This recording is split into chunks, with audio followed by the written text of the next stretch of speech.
Things just got worse and worse and worse as the night went on. Again, valiant effort down the stretch for the Bucs.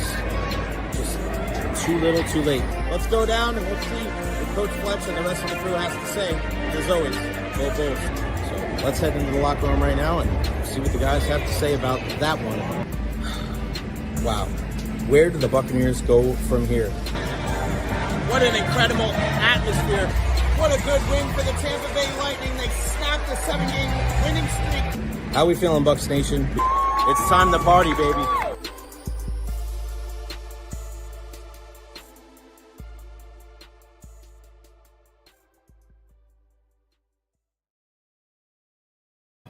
Certain days just mean more than others, and today is certainly one of them. Welcome to the Jay Recher Podcast. May 14th, it is a Wednesday, 2025, easy for me to say. Make sure you follow me on all social media platforms, Facebook, YouTube, Twitter, Twitch, TikTok. I am everywhere. Like and subscribe right here on the YouTube channel. Thank you, everybody, for the love and the support. It's pretty crazy, man. We're almost halfway through the year, but, man, nothing short of amazing so far. What a win for the Rays last night. We'll get into that a little bit later on. Of course, the big guest today, the great Joe Maddon, is going to join us here momentarily. Bob Harig is going to chime in from Quail Hollow, PGA Championship this weekend. We know Bob is all over the place. We always check in with him during the majors, even Valspar. Bob's going to be in the media room. He's like, is everything going to be okay? Because he's usually in his house.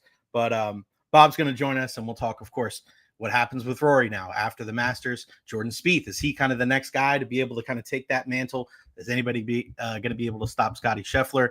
Plenty to get into on the program today. Buccaneers schedule release tonight, so get ready.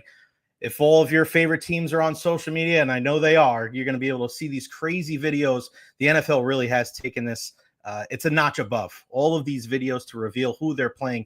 It seems so trivial in the beginning, but now it is one of those dates that you circle on the calendar. And we already know that the Buccaneers have John Gruden involved. Those unboxing videos, cannot wait till tonight and see what every single team in the National Football League has in store. Eddie Encina joins us at 1 o'clock today from the Tampa Bay Times. What is going on with the Tampa Bay Lightning as far as where you can see them next season? A big shift. We know for years, we saw them on Bally, then it was FanDuel, and now Scripps, which we see with the Florida Panthers. That's what they do when it comes to their TV broadcasts. I was a little apprehensive, a little nervous. What does that mean for Dave Randorf? What does that mean for Brian Engblom? What does that mean for our pal Gabby Shirley? All of them coming back. They're going to be part of this new entire broadcast network that we're seeing across the National Hockey League. And we've talked about this on the program before. It's so important to be able to get these games, to be able to easily see them without having to go through all these different streaming services, without having to dial up all these apps and to pay so much of this money. It's got to be easy, man. We have to be able to make that channel easy to be able to consume our teams here in the Tampa Bay area. So this is a step in the right direction. Ed Encina is going to join us at 1 o'clock today to talk about that, to talk about Isaac Howard, and just to kind of look at what the next couple of months looks like for our Tampa Bay Lightning. Also, big news in the baseball world. I have my opinion on this, so I'll give it to a little bit later when it comes to Pete Rose. And I've said this before on the show. If you've ever been to Cooperstown, we know that Pete Rose not enshrined in there because of what happened with the gambling and all that jazz. But I always thought it was kind of hypocritical that when you walk into the Hall of Fame, the first thing that you see was Charlie Hustle sliding head first with his, the hair blowing in the air and dirt flying everywhere. Not condoning what he did. I understand, punishment, but did the punishment fit the crime? Is this something that could have happened, while he was still alive? We'll get into that a little bit later on. Of course, NHL playoffs, NBA playoffs, Trey Hendrickson from the Cincinnati Bengals as well, taking ownership. These players, they're in control, and he wants to make $40 million a year. We'll get into that as well. Beckles and Recher Podcast at 3 o'clock today, so make sure you tune into that a little bit later on. Our guy Ian Beckles will be live from the Dignitary Cafe, 4817 Southwest Shore Boulevard. Go check us out there. Again, follow me on all social media platforms, Facebook, YouTube, Twitter, Twitch, TikTok. I am everywhere. Again, like and subscribe on YouTube. We're going to continue pushing out great content every single day. Every day at noon, right here on the Jay Recher Podcast. All right, let's bring him in a couple seconds early. We don't want to keep him waiting any longer. It's the one and only, the World Series champion, the former Rays skipper, the one and only Joe Maddon joining us on the program. Joe, thanks so much for your time, man. I know you're a busy guy. I appreciate you joining me today. Jay, you got a busy day, and this happens every day. I'm just finding that out. And then when you get a chance, tell Eddie Encina I said hello, please. He I used to will, cover brother. us back in the day. He's a wonderful fellow. But man, I mean, that's pretty complete. What you're attempting to do just for what is today, Wednesday? Nice going. Nice Thank going. you, partner. I have to send my send hello from a dear friend of both of ours, the great Joe Urso. Oh. Really, really good friend of mine, and I know you and him go a ways back. He got named the coach of the coach of the year in the Sunshine State Conference yesterday for the 15th time. I go, my goodness, Joey, like pretty soon your coach of the year awards are going to be able to vote in this country. It's amazing to be able to see what he's been able to do at UT. Thank God there's no term limits, right? I mean, I had him back in the day with the Angels in the minor league system. We all love Joe, and everybody still does. He not the tallest guy in the world, but he maybe the biggest heart in the world. I mean, the guy always played like he coaches and manages now. Tom Kochman, I believe, signed him. Koch is still down in that particular area. I just left Tampa. I'm back up here in Pennsylvania right now. I spent the whole winter down there. But Urs and I are good friends, man. I could not be happier for him and the school there. I think it's a really cool little school and tucked in that corner. Just briefly, when I went down to Lafayette College in 1973, we stayed at the University of Tampa in some kind of a hut on the river. And I played my first collegiate game and pitched against Columbia on that field and ended up living about a mile away on Bayshore years later. It's like such a weird kind of set of circumstances that occurred, but I love that area. Happy for Joe. And he'll have number 16 next year. Yeah, no doubt about it, my friend. And one of the big reasons why I wanted to have you on today is we heard the news yesterday from a friend of ours, Mark Topkin, putting it out there. Evan Longoria retiring as a Ray. There's just certain things, Joe, right, in sports that just it's just right? That common sense doesn't always prevail, but there's certain things when you look at it and you say Evan Longoria needs to have his day in the sun. And of course, we'll have it this year, even though it's a little different there at Steinbrenner Field. I'm sure next year at Tropicana Field, but your just initial thoughts on hearing Longo, and I'm sure nobody will ever wear number 3 for the Rays again. I didn't even put that together, though. It's going to be at Steinbrenner. I was visualizing him getting this all done at the Trop, so that's fine. But of course, I mean, Longo, he went to San Francisco and then he goes to Arizona, gets back to another World Series, which was great. But he was such a cornerstone person or player within the organization regarding the ascension. Actually, he came on board that year. I was thinking about this the other day. I just remember him coming out of the clubhouse onto the field.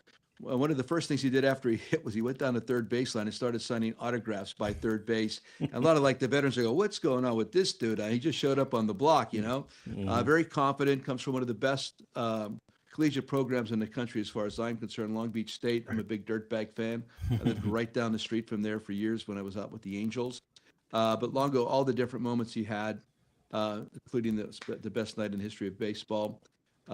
Great third baseman, really, really good base runner. He lost some of his speed, but prior to that, I thought he was an exceptional base runner. Great infielder, threw the ball on the run. I used to call him like Joe Montana. I really, when you're coming up and you're working with infielders, you really like them to set their feet to throw. He was actually, I think, almost better on the run, which is really unusual. You're seeing it more today. But nobody talks about that. His fielding was exemplary and throwing on the run. Nobody else did it as well as he did. Really loose approach at the plate, tension-free swing, can hit a high fastball. I mean, he could hit a high fastball as well as anybody, and that's why I think he played as well as he did for as long as he did, because that became the pitch du jour. And I could go on and on. Great teammate, understood the game, and again, it's where he came from. What's the name of it? He was Downey, California. I think it's the area, the town of the first McDonald's in history. And then he goes to Long Beach State, and he comes to the Rays, and just pretty much, along with Carl and BJ, and could go on and on about the rest of the guys, Shieldsy, Kazmir, really set the tone for the organization. And I obviously I can't say enough about him. He was that good. Early on in his career, I mean, one of the things that always stood out to me was his preparation and the way that every single day, no matter what was happening, he was out there early on, taking ground balls, down on his knees, making sure there was such a methodical approach to his day when it came to, because, baseball, I always say the heartbeat of America. It doesn't matter if you're 0 for 4, 4 for 4, just like the plumbers and the people that work that are welders, you got to get up and go to work the next day. That's the beautiful thing about baseball. early on in his career, was there a moment where you looked at it and you go, that kid's got staying power? Yeah, I mean, honestly, that first day, I'd heard about him. I didn't really get to see him play a whole lot before that. But you talk about, okay, let me digress. Wally Joyner. I signed Wally Joyner in 1983, 84. And we're going to spring training at big league camp the next year, the year after that. I can't remember, but Rod Carew was still there. And I'm down there throwing BP in the cages, and Wally comes up and says, I'm going to take this job. I said, that's nice, big boy, but not yet. Maybe a year or so, but the confidence was there. He felt like he belonged here. He can do this. Same thing with Longo. I mean, when you first met him at that point, there's confidence. You could be a little bit cocky. That's okay. That's part of being aggressive or assured of yourself. And that's what Longo always was, I thought. So combination of talent and attitude and how he felt about himself in absolutely the right way. Great players have that, and great players that have that can really be successful young. And that's what he was able to do. Wallace Keith Joyner was successful at a very young age. Longo was successful at a very young age. And if I thought about like a KB up with the Cubbies and Baez, all these guys, very confident individuals. Rizzo, they were good young. We were the youngest team in the history of baseball to win the World Series. Had a lot of young guys. Schwarber. There's something different about dudes like that really you have to understand. You have to believe that you belong here and you can do this. And until you believe that you belong there, being the major leagues, you really are going to flounder to the point you really wrap your mind around that. Yeah, game of failure, right? So, I mean, to be able to compartmentalize those feelings and to just kind of like water off a duck's back, man, you got to let that thing go. If not, you're going to be struggling big time.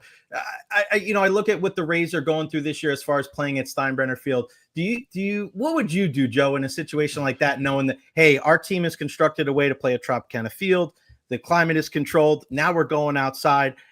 Do you try to make it as common as possible? Do you try to develop certain routines? Do you look at, because I always think of, if things happen crazily in sports, what would Joe Maddon do? Because you were such a guy that was able to think outside the box. How would you adjust it this year as far as team-wise, going from an indoor team pretty much to an outdoor team?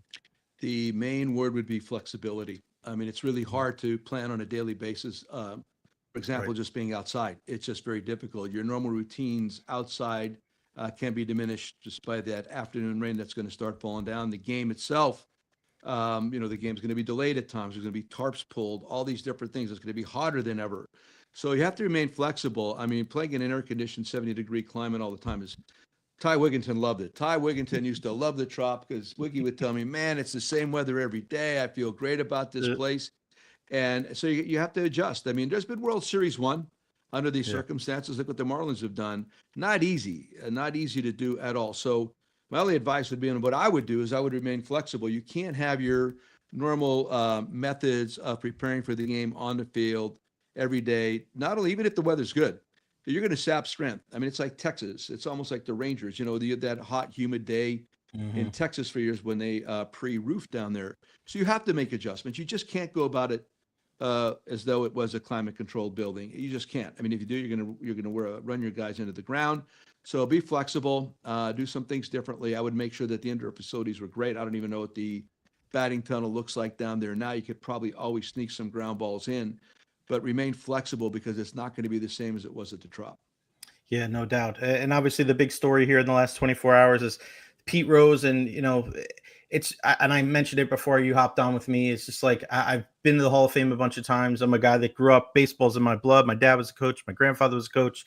And I understand he broke the rules, but it was just, I got a chance to interview him when I was over at iHeart at WDAE, and, great baseball discussion. And I feel like it's just a sour taste in my mouth. I don't see that announcement yesterday and feel good about it, because I felt like he went through all these different things and he was never able to be alive to be able to see him get an opportunity to be even in the discussion to get into the Hall of Fame. What's your kind of whole take on this whole thing after the announcement yesterday? Yeah, I'm pleased. Actually, I ran into Pete a couple of years ago at an autograph session up in Chicago, and we talked a little bit, and I even told him at that point, I thought enough was enough. I mean, I think he had served his time, basically. I mean, a lot of people commit way more egregious crimes than he did. I mean, if you really break it down and seeing what people are getting away with in different big cities these days in regards to actual criminal activity.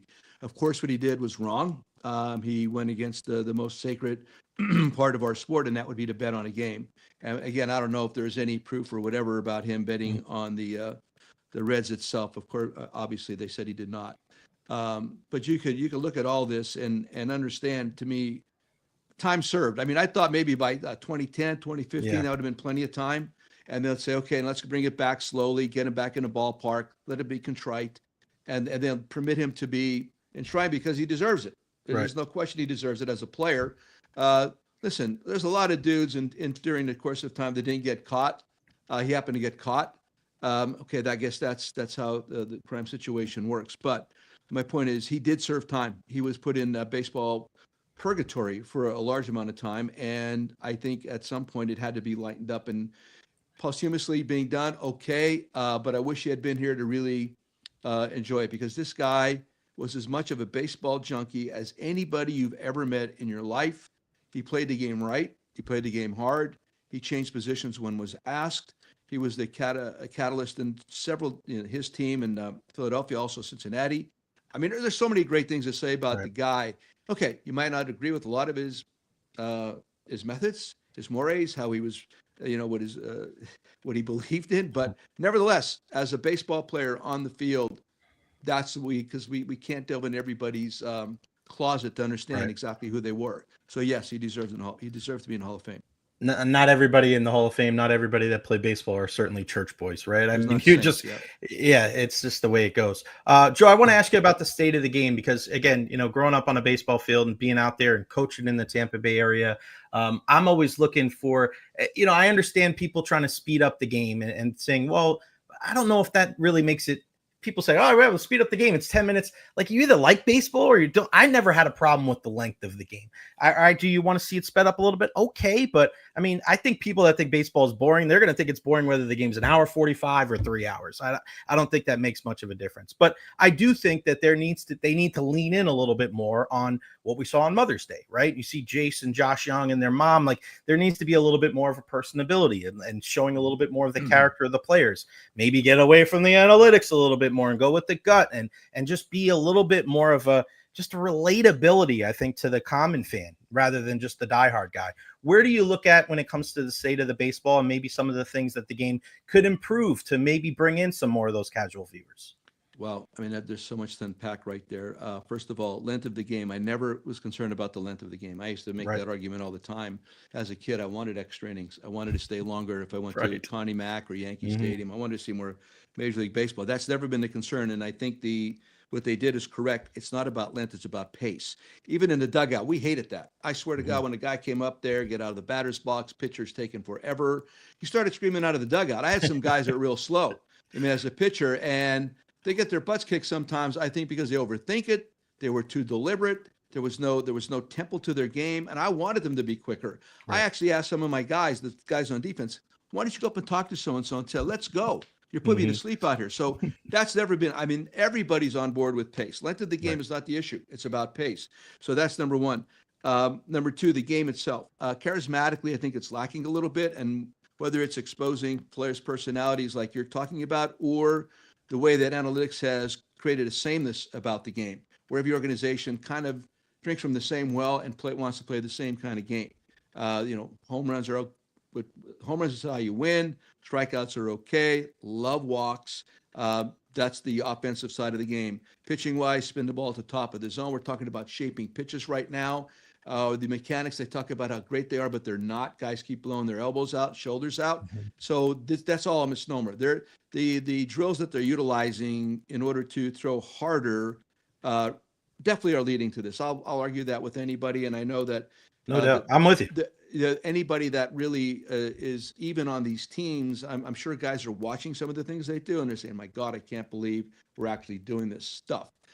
So analytically, a little bit out of control. The part about analytics that nobody ever speaks about, that is the real reason why it should be there, is to acquire people. That's where the large sample size matters. Large sample size, when I'm sitting down in November, I want my next shortstop, and I'm trying to choose between 3 or 4 guys. That's where I really pile it on me, man. Give me as much as you possibly can, because we're attempting to really shred things to the point where, who do we really want here? So I love that. Analytics is a star when it comes to aligning your defense. Superstar. Can't go wrong with that. Every game, every night, every at-bat, every pitcher is logged. So when the shortstop's supposed to be 2 steps to the right, put him 2 steps to the right. I agree with that. However, during the course of the game, always create latitude among your defensive people, your defensive coordinator on infield, outfield. Let them move guys. Don't just keep them hamstrung, because that does happen also. You just talked about the word flexibility. It needs to be incorporated all the time. So pitching-wise, how to pitch to a hitter. Absolutely, there's benefits with that. Absolutely. Now, this is all stuff that you do before the game, your meeting, in order to set things up. Hitters get no help. I should have said that. Hitters get zero help. That's a reactive situation. Everything else is proactive. They get really little help. Analytics is really not that important to a hitter, I don't think. So with all this said, you have to, before the game, you set all this stuff up. Here comes the game. And everybody talks about analytics. I'm here to tell you, man, some of the best players I've had, and that includes Shohei Ohtani. What am I going to tell Shohei before the game based on this matrix that I want him to really know about? You might say, Shohei, okay, between your curveball and slider, I think the slider's a better pitch against this guy, or a curveball is a better pitch. That might be, because he might ask the question. I want Shohei to ask me questions. I'll go up to him and say, I got all this stuff, Shohei. What do you think? What do you need? Do you want anything? No, I think I'm okay. Boom, you walk away. Okay? A lot of this stuff is really layered on the younger players that really don't have a say-so in what's going on in their career as they ascend. So you're going to try to apply all this stuff to these guys. And then eventually, because they've grown up with this, they might be more acceptable of it, not necessarily that they're getting a lot out of it. So the superstars are defense, pitching, acquisition. The hitters get very little. Game itself, game being run, please. It's too fast. You don't. During the game, I've always argued everybody wanted like laptops or iPads in the dugout. It's too slow. They're too slow. A piece of paper is much faster during the course of a major league game. And that piece of paper should reflect the work that you did before the game, both stuff your eyeballs, what it's told you the last several times you've seen it. And then when your eyeballs, you just don't know, that's when you ask. I go to my analytical guys, Nate Holm up with the Cubbies. Nate would come in my office, we'd go over the matrix, and he would agree or disagree with some of this stuff, just like I would. And then we would try to finalize what we saw. And then I'd go out in the dugout, had a solid game plan, because my eyeballs were being utilized, and it wasn't just numbers. So it's a misconception. Analytics are wonderful. I love the numbers, but analytics used to be called statistics. And, for years I was doing the same things. If I showed you my paperwork for the mid-90s and I still have it on my Google Drive, you would see exactly the same stuff. Not as in-depth, because I didn't scout every game every day. I just scouted the games, the team that we played. I don't know, if we played the Yankees 18 times, I scouted them 18 times in a year. Once a manager left, you could throw that stuff away, because it was all about the manager, not about the front office. Again, this is like Pandora's box you open. I could go on and on about this stuff. So numbers are wonderful. Don't think they're the end-all, be-all. They're not. The word is balance, and don't ever subtract the human being, the human element from this. The more tech we involve in the game, the less emotion you're going to find. I believe in all this stuff. I believe it's accurate. So like you're saying, subtract some tech, get more personalities involved, get more charisma out there, permit humans to be humans again. And then each organization, I would suggest, implore them, create your own identity. Don't try to be like everybody else. Everybody wants to be like everybody else. They're all reading the same sheet of music. They're all doing the same things. It's boring. The way they conduct their pregame, boring. Everybody wants to out choreograph their pregame. It's crazy. So anyway, again, you opened up my Pandora's box. I love it, man. We could talk about this all day. Joe, I know you got to run, man. Just real quick, let everybody know what you got going on up there and what you're doing in your free time. Well, like this podcast today, Tommy Verducci and I have the Book of Joe podcast once a week. And so we did that yesterday. I got a gig later today on radio in Chicago. I'm going to go to Chicago next week to do a little gig up there with a corporate group. So like I do a lot of like little things like this, but it's pretty constant. Like during the course of a week, several items like this. And then I'm looking out at my golf course right now. It's a little wet. That happens every day, unless my legs and my back tell me not to, which I'm going to go out there. It's a little wet today. So it's that. I tended to my garden this morning. Outstanding. Try to create pH balance in all my plants. I got stuff I do. And then at night, I go to bed watching Seinfeld. It's pretty perfect. Seinfeld never gets old, man. It's life. Seinfeld is life. It's just like baseball. You got that right. Joe, thank you so much for your time today. You've always been so gracious with your time and your energy, and just everybody in the Tampa Bay area. You left this place better than when you found it. And you were always one of those people. You're a shining star, man. Great manager, fantastic representative of our community, and nobody has a bad word to say about you. I'm certainly one of those people. So thank you so much for your time. We'll do it again sometime down the road, and hit them straight, my friend. We'll talk soon. I shall, Jay. Thank you very much. And like I said, I come down here for the winter time. I joined St. Pete Country Club. I love the Tampa Bay area. That's my second home. I'll see you guys again in the fall. You got it. Thanks, Joe. Appreciate it, buddy. Appreciate it. You got it. One and only Joe Maddon. My goodness. Yeah, I love what Joe says about the analytics is spot on, right? There's a place for it in the game. There certainly is, but I feel like there's a paralysis. There's a paralysis sometimes where you're so enslaved to what the numbers say. Like sometimes you got to be able to see. That's the great thing about baseball. Like you're going to play today, you're going to play tomorrow, you played yesterday, you're going to play 6 games this week. Sometimes you got to be able to look at a guy, Derek Jeter says it too. It's like, you can't measure. What is a statistic going to measure a heartbeat? Like you could look at a guy and he could be your best hitter, but you look at him and you're like, I know that his son's sick, his wife's complaining, he's having an off day. I got to get him the heck out of the game. Like there's no number on a sheet that's going to be able to tell you something like that. So I love the flexibility. And, that's what made me really love baseball growing up, is that you could just do a bunch of different things. You could play defense in a bunch of different spots. And mention a guy like Pete Rose. Like that's the thing. When you look back at Pete Rose, when you take out all the gambling stuff, like you just watch how he played the game.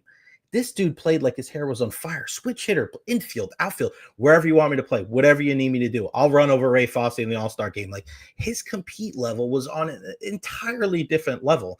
And I think it's very intriguing. I wonder if Pete Rose was around in 2025, where would his popularity be? Right? Would he would be a rogue? He would be that guy, the anti-establishment guy, almost like the Stone Cold Steve Austin of the major leagues, right? Like, that would be so intriguing to be able to see, because everybody's so focused on all the bad side and all the negative things and the gambling and this and that. But this is different, right? This is just a little different. What a great interview, man. I hope you guys enjoyed that as much as I did. I love Joe Maddon. That guy is the best. And a big thank you to Rick Vaughn, a longtime PR lead for the Tampa Bay Rays, for helping set that up. Unbelievable, man. Unbelievable. I just, when we look at the game today, I love what Joe had to say. It's not so much about the length of the game. It's about the pace and these things that take forever, and guys taking the ball into the human rain delay. I remember Steve Traxel back in the day. You're like, oh my gosh, he would throw a pitch and then it'd be like 45 seconds later. Like, I understand the tempo needs to, increase, but is there really any difference between a 2-hour and 15-minute game and a 2-hour and 30-minute game? Like, if it's entertaining, nobody cares, right? Like, nobody cares how long a football game is. Nobody talks about the length of a hockey game or a basketball game. And I know it's different because they have a clock, but nobody's looking at, they got to speed up, and the intermissions. The intermission should be 14 minutes instead of 18 minutes. Like, nobody's having those discussions, right? The game has to focus on being a little bit more enthralling, a little more entertaining, a little bit more where you're highlighting some of the personalities. People talk about bunting like you're giving away outs. Like, bunting and running and base stealing and hit. Look at the Grays game last night. Yeah, Junior Cameron hit the grand slam last night, which was entertaining as hell. But what set that up? It was a walk to Jankowski and then a hit and run by Danny Jansen where the guy goes first to third, and now boom, now you're cooking with peanut oil. So that's where you look at the game and go, how can we make it like that so that the ninth inning is like every other inning? Well, go watch college baseball. Go watch how many bunts they get down. Look at the personalities with those kids. Look at the defensive plays. Look at how many different guys are getting into the game and how they put the team above themselves. Like, that's where you should be looking at and going, okay, maybe the talent obviously isn't as high in college as it is in the pros. Of course, that's redundant, but the game is entertaining as hell. Go to a college baseball game. Go watch UT. Go watch Joe Urso do his thing. Go watch USF this year. I mean, they're in action this weekend. I'll be there tomorrow, Friday, and Saturday. Entertaining brand of baseball. That's what the major leagues should be doing. Finding different ways, finding different avenues to get people invested in the game so that it's not just like, if you're casual, you'll love it if the product is like this. All right, let's bring him in. Our guy, Bob Harig, Sports Illustrated. What's going on, buddy? How are you? Hi, Jay. How's it going? I'm good, man. Thank you so much. I know you're busy today. Thank you for taking some time. We had Joe Maddon. Now we have you. We have Encina. We got some big guests on the program today, my friend. Joe Maddon. Yeah. That's kind of a big come down from there, man. Okay. No way, buddy. No way. You're the one and only.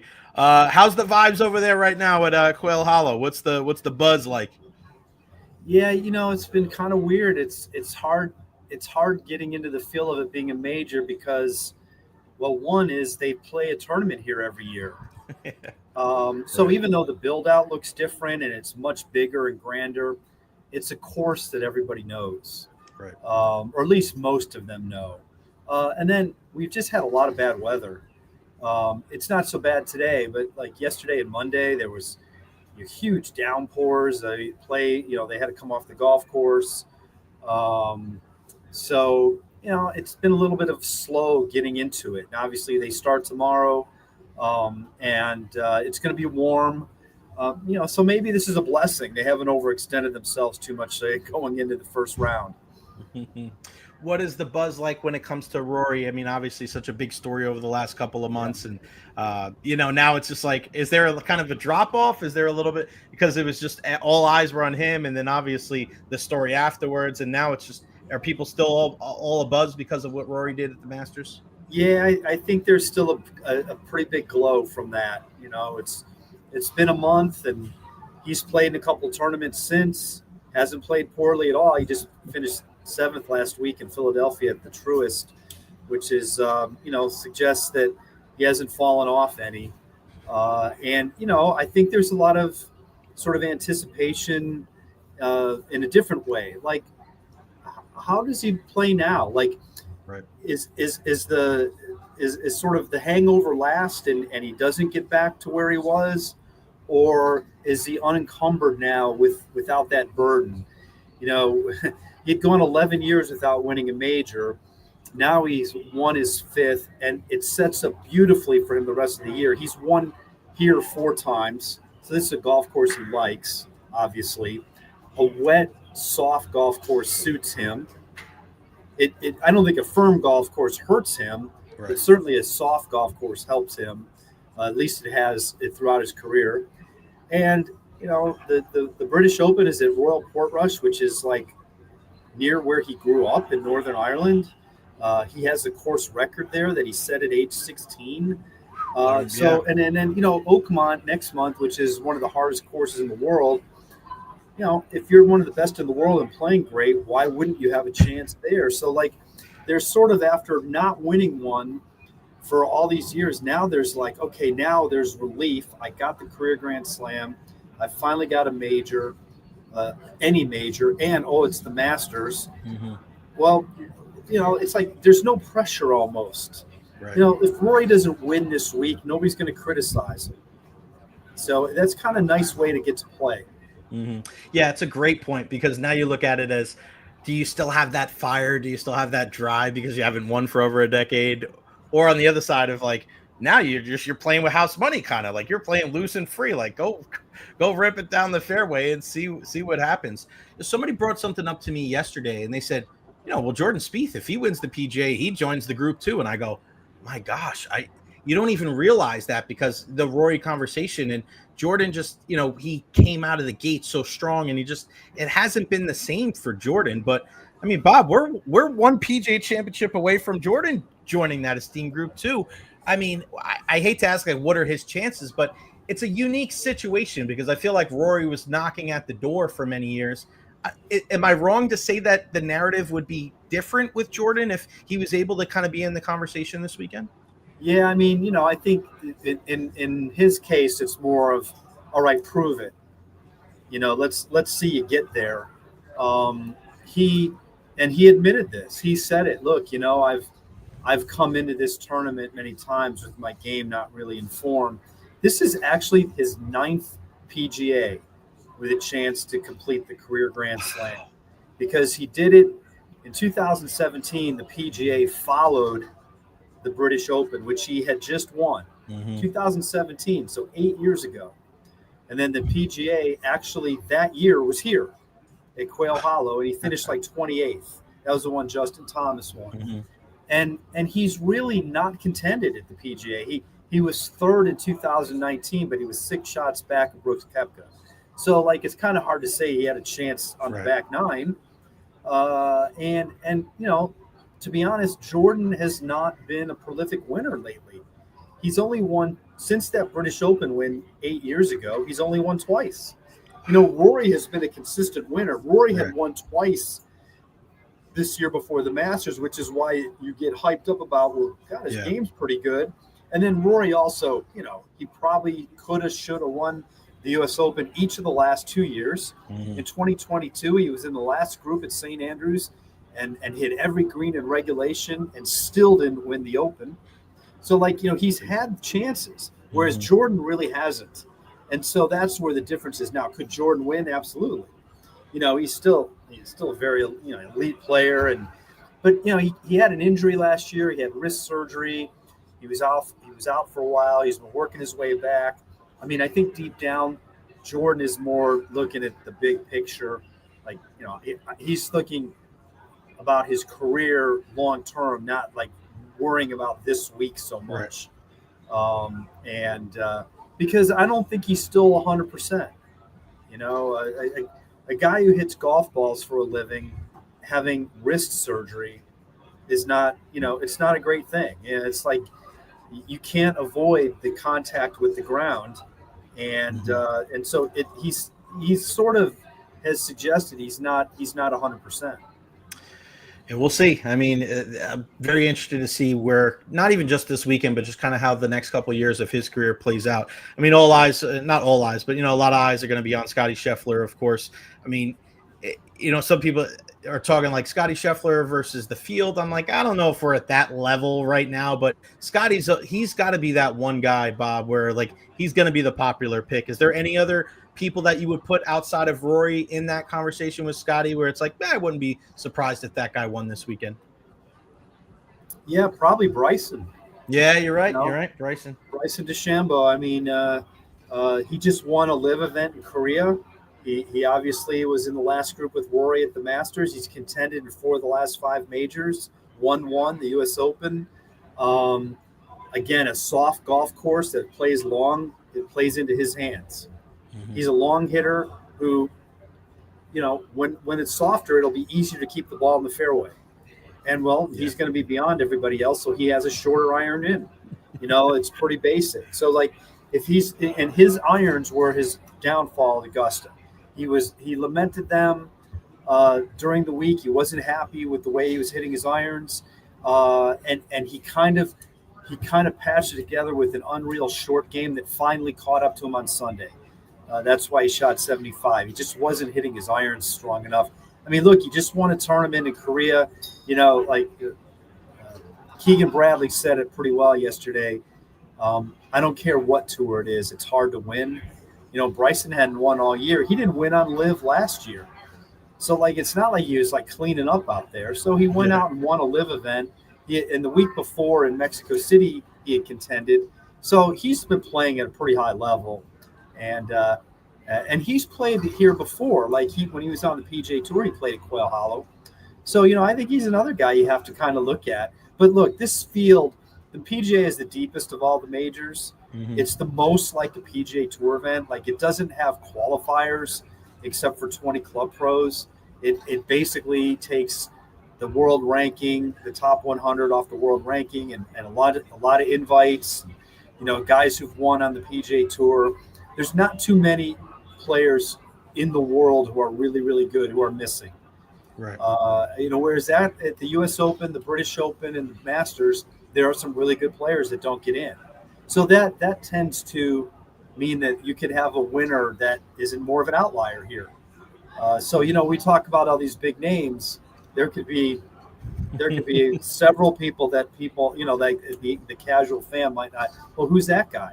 Yeah. Well, you know, he's probably like, you know, on top 1% of all golfers ever, but he's 60th in the world and you've not heard of him.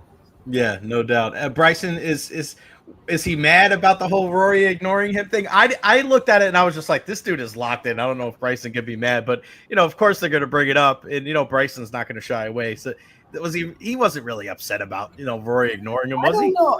It's hard to tell if he was upset by that. I mean, I think it would be remarkable if he really was. Right. I mean, I've made the comment. I stood there right there Sunday next to Bryson at the podium when he got asked that question, and twice it came up where he said, "Yeah, he didn't talk. No, he wasn't going to say anything to me," and he seemed kind of annoyed about it. And I just sitting there thinking to myself, "Okay, look, he just shot 75. He's pissed off. Right. It's literally, it's like you going into the locker room right after a game. That's how it is with these guys too. Mm-hmm. They're emotional, and so I just remember saying to a colleague, Rory wasn't going to talk to his mom in that room that day. He just was not going to converse with anybody but his caddy or a rules official if he had to, or if there was some procedural thing where he had to bring it up with Bryson. Right. They were not going to chit chat. I mean, there was a great story from a few years ago. Tony Finau told us, he played in the last group with Tiger the year Tiger won at Augusta in 2019. And Tiger and Tony Finau were friendly. And he said, Finau, jokingly told the story. He said, there was a point early in the round where it just happened to be next to each other walking down the fairway. And I said, so how's your family doing? And he said, Tiger said, good. And he just kept going. Tiger wasn't gonna, they weren't gonna be chit-chatting. It's just the nature of it, especially on Sunday. There might be some banter in the first round or two. Right. There might be a little more banter during a PGA Tour event. But Shane Lowry's Rory's good buddy. They just, his first guy greeted him after he won the Masters. They were teammates a couple weeks ago in New Orleans at that team event. I mean, if he'd have played with Shane Lowry, they wouldn't have been talking. Right.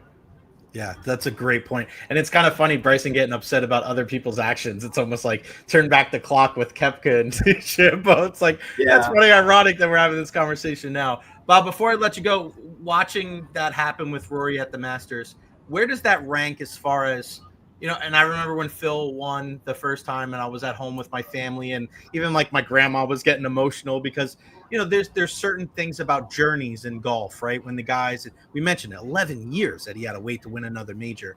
Where does that rank as far as the biggest exhale that you've seen from a golfer finally kind of getting to the mountaintop? Yeah, I mean, that's right there. I mean, certainly, recency bias being what it is, right. It might be hard to top. I mean, to me, Tiger in 2019 was very, very similar. It had been 11 years for him without winning a major. And he was a lot older, 43. Right. Rory just turned 36. The journey that Tiger had been on with injury, back, surgery, all. Certainly the Phil 2004, pretty big. Yeah. People forget that, or maybe aren't aware, as great as Phil is, 45 tour wins, 6 majors. He still has one more major than Rory.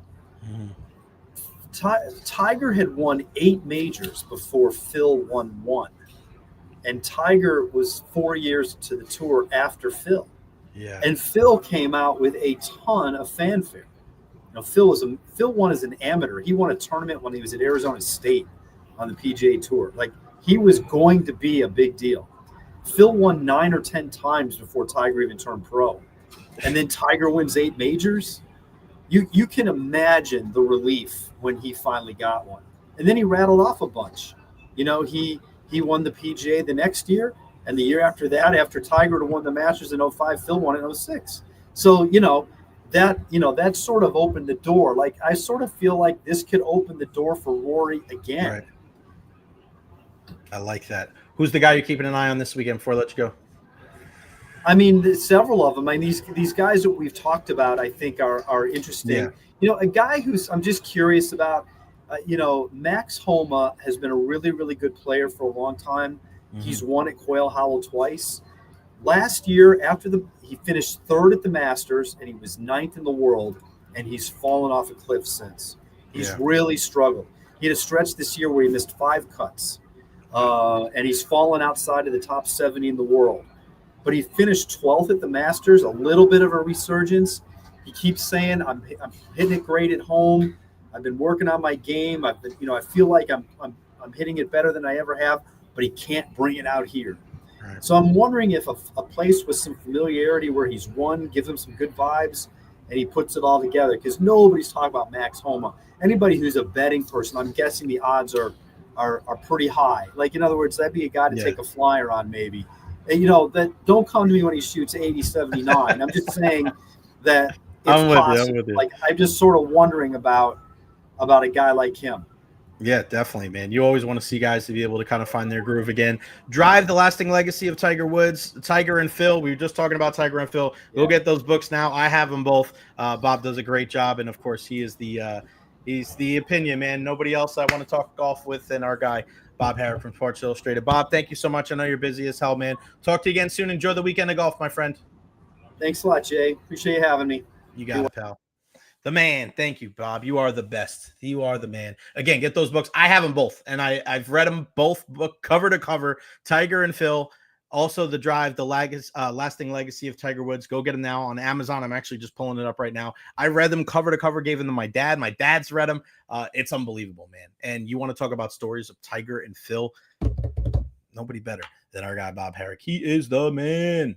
All right. Good stuff there. What a show, man. We've been firing on all cylinders right off the rip.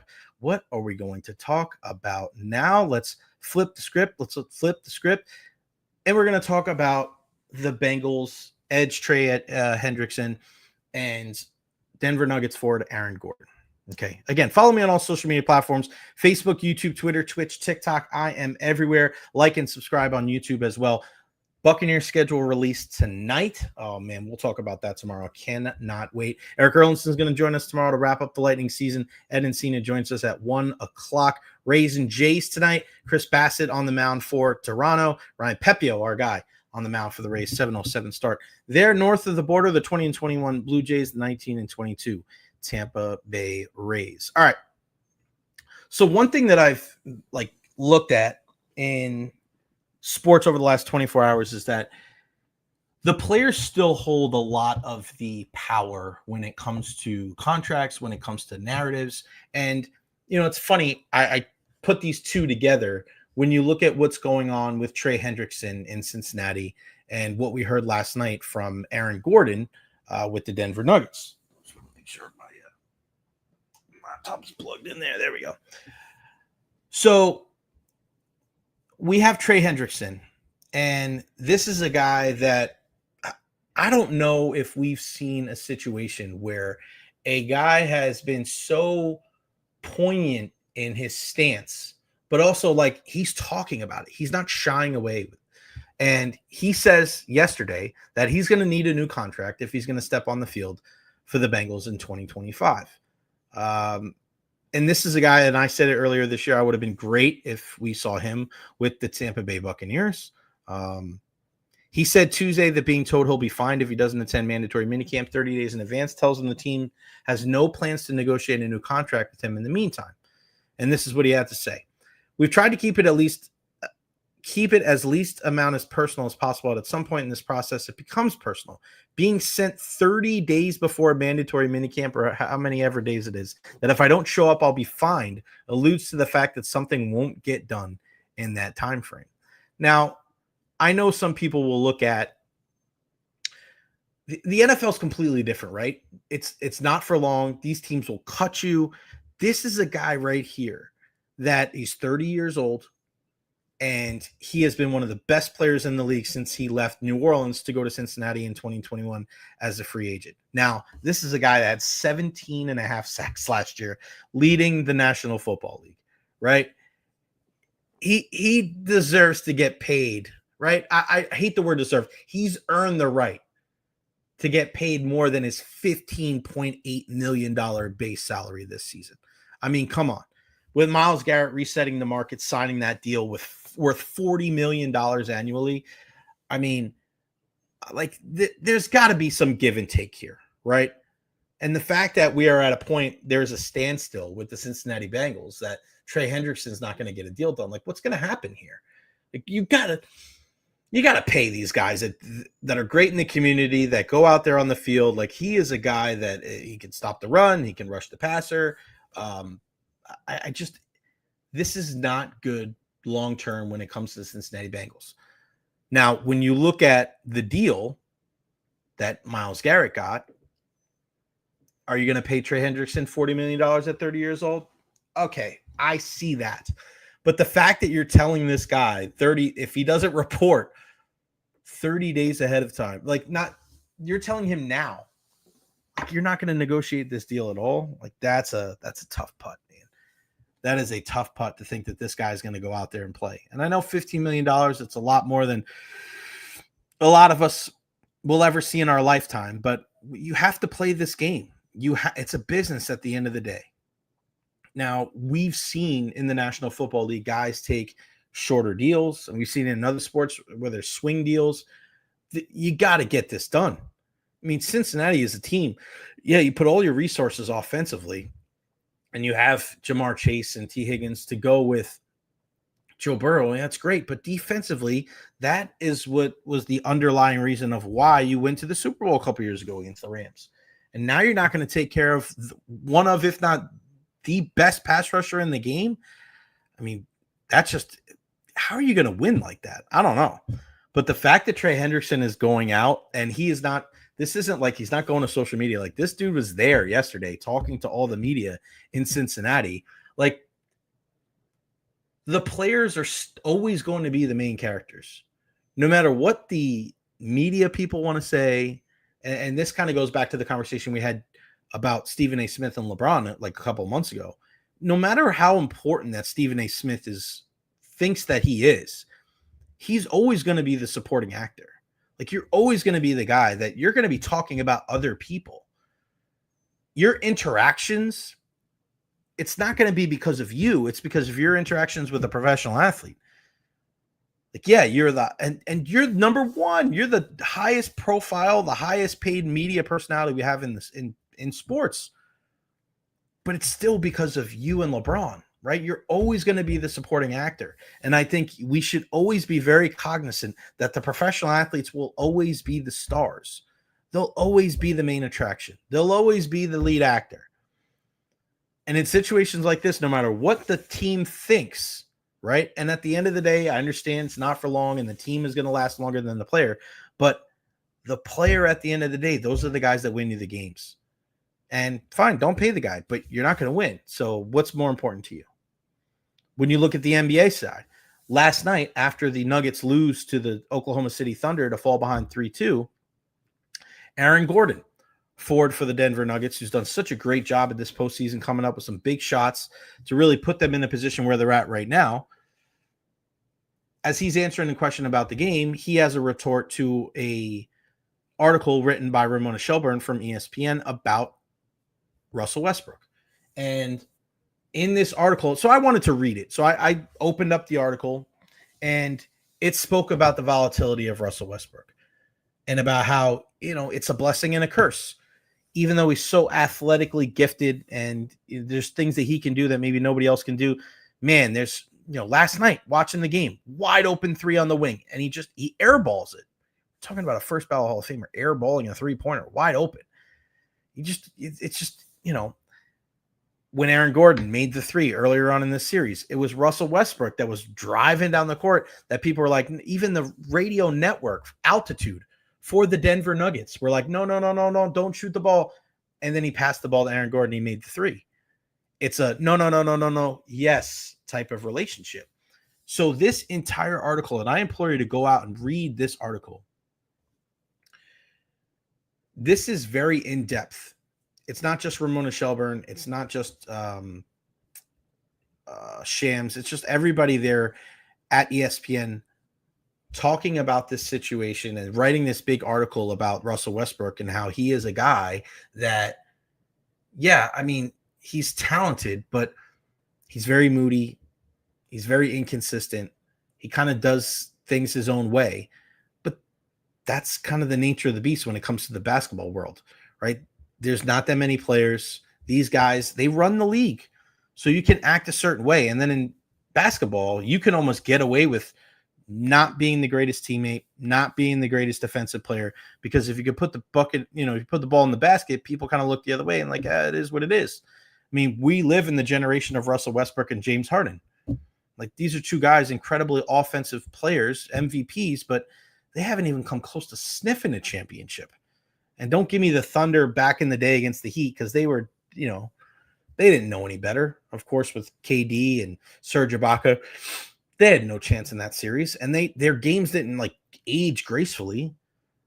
People are trading this guy and buying him out. Like, they don't want anything to do with him. Now Aaron Gordon's upset, and he's like, I can't believe, this was fake and disingenuous and blah, blah, blah. Like, just because you don't like it doesn't mean it's not true. But the fact that after the game last night, it wasn't about the Thunder taking a 3-2 lead. It was more about the article about Russell Westbrook and how the Nuggets were going to use that as motivation. Like, the players, again, they are the main attraction. If they want to spin it a certain way, that's what's going to happen. And that's what they're going to look to do. And I'm very curious to see if this is either a galvanizing moment for the Nuggets or just the beginning of their downfall. So keep a close eye on that situation, because I know I've never been a big Russell Westbrook and James Harden fan. Like, to me, as a guy that was a defense, I was a defender. Like, guys that don't play defense, I have no sympathy for, no empathy, because it's all about effort. And if the only impact that you have is with the ball in your hands, like, all right, that's great. You're talented as hell, but that doesn't necessarily mean you're going to win. And the players that are the best in NBA history are the ones that lock in, play great defensively, and put their egos to the side. So good stuff there. And of course, just another example of why the players are kind of the main attraction for everything. Shout out to AC. And we're hearing this from our friends over at Joe Bucks Fan, that the Bucks will be playing Atlanta week 1. I don't know so much about week 2 or week 3. It's not locked in yet, but we know the schedule reveal is going to be tonight. All right, here we go. Maybe Monday Night Football in week 2. All right, maybe. Hold on. Okay, yeah, I hear what you're saying, AC. I see it now. It's kind of tough to be able to week 2 in Houston on Monday night, week 3 home opener against the Jets. All right. We'll see. So week 3 home opener, man. So 2 games on the road for the Tampa Bay Buccaneers. Against the Jets Sunday night. Or maybe not Sunday night, but Sunday afternoon. That's great. Maybe Sunday Night Football. That'd be cool, man. Yeah, this is we're getting inching closer and closer to the NFL season. So Texans Monday night. I like that. In Houston. Okay. Take that. Leaks are legit leaks. Okay, I'll like it, man. I'll take it. I always find it weird, like the NFL puts so much stock into tonight, right? 8:00 and all the releases and stuff like that. And then it's just like, why are leaks good? Like, do people do this on purpose? Like, they do it on purpose, but it's just, does it take away any of the luster for tonight? Sometimes it does, but it's just weird how they spend like the 24, 36, 48 hours of what's the schedule like? What's the schedule like? And it's just like, yeah, it is what it is.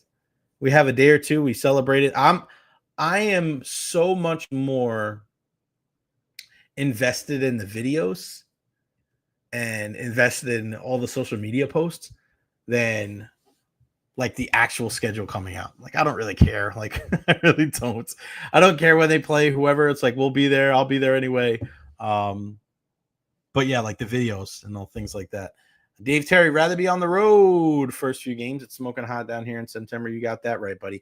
I was actually thinking about something. I wanted you guys' feedback on this.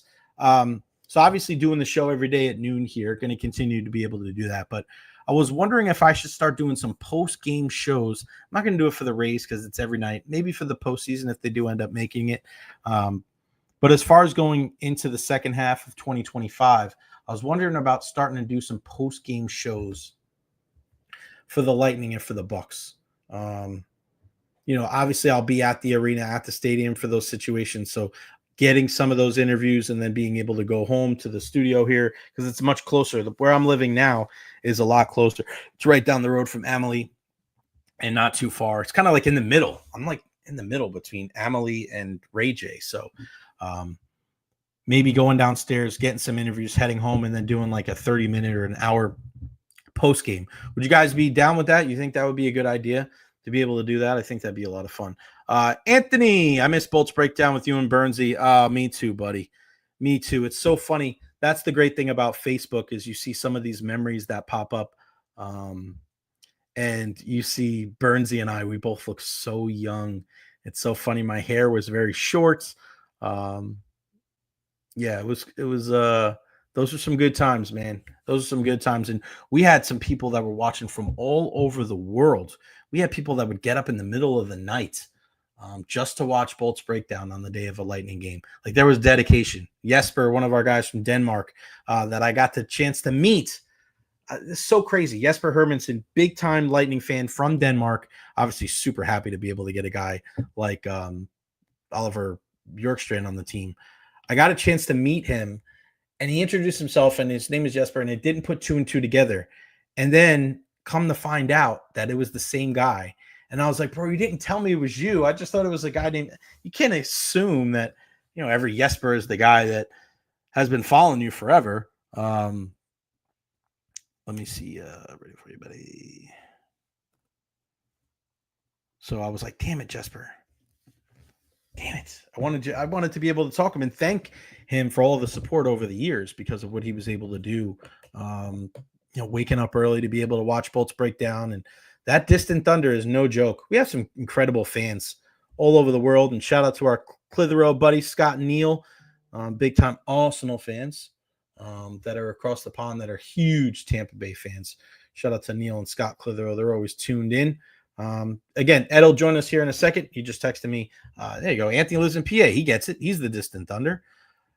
Follow me on all social media platforms at Jay Recher. But yeah, what do you guys think? Post-game show? Would that work for Bucks? Would that work for Lightning? Because I think that'd be a lot of fun just to be able to come back here since it's close. I'm going to, of course, be at the game. So to be able to go inside the locker room, and a lot of people like to go and listen to Baker and Todd. I think everybody listens to Baker and Todd, so you can get that anywhere. But for me, I like talking to the players. I like talking to Tristan Wirfs and Graham Barton and a bunch of these other guys in the locker room because it's different. It really is different. So if I can post some of those videos, kind of like what I do for the show here after Morning Skate. When I go to Morning Skate and I get some of those interviews and I post them and play them here on the show, I'm going to try to do those same things. So shout out to Lady Evil. Always appreciate you tuning in. All right, let's bring him in. Let's bring in Raleigh. Sir Raleigh in the house. Woo, woo, woo. Hey, Bubba, what are you doing there? Hey, bud. In there. How's he going back there? He's just holding court, guarding the front yard. What does he freak out about the most? Squirrels? Is it? Oh God, dude! Don't get me started. It's the squirrels. Squirrels now. I'll take him to one of the dog parks nearby, and he has now a 3-tree perimeter that he is just locked in on. And the other day, he actually almost caught one. One was trying to go from one tree to the other, and he had him locked in. But the squirrel basically did like zigzags on him. Oh, and kind of juked him out a little bit. He kicked up a lot of dirt, but I'll be honest, he gets so locked in the squirrel sometimes that he doesn't want to leave the dog park, and I literally have to pick him up. Oh my God! And take him out. So we got to work on that a little bit. How did you come up with the name Raleigh? It was just a name that Shannon always wanted. She thought it was a really great dog name, and when we adopted him, yeah, it's Raleigh, like R-A-W. Everyone always asks whether it's like the city, but it's R-A-W-L-E-Y. So I just thought it was a cool name. You know the question I would ask that if he was named after Mojo Raleigh. Oh, that's right. The Hype Bros. Funny. I gotta let you know before we start talking some Lightning. Somebody told me to tell you to say hi today. Do you know who it is? Don't know. So a person told me to tell you to say hi, and that one person's name is the great Joe Maddon. Joe Maddon. Really? Yeah. Joe Maddon.